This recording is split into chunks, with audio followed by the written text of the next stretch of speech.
অভিমান সেখানেই সুন্দর যেখানে প্রিয় মানুষটা অভিমানের মূল্য দেয়। অভিমান আদুরে একটা শব্দ যেখানে লুকিয়ে থাকে যত্নের খামতি, আরো বেশি ভালোবাসা পাওয়ার বাহানা। মানুষ সবার উপর রাগ করতে পারে, তবে সবার উপর অভিমান করতে পারে না। অভিমান হয় একান্তই নিজের মানুষের উপর। যার উপর অধিকার আছে, অধিকার বোধ থেকেই অভিমানের জন্ম হয়। মানুষ তার সবচেয়ে কাছের কিংবা খুব শখের মানুষটার সাথেই সবচেয়ে বেশি অভিমান করে।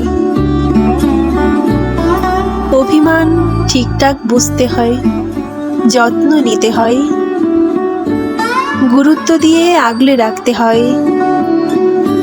সেখানেই সম্পর্কটা সুন্দর, অভিমান সুন্দর, একে অপরের সাথে সুখী।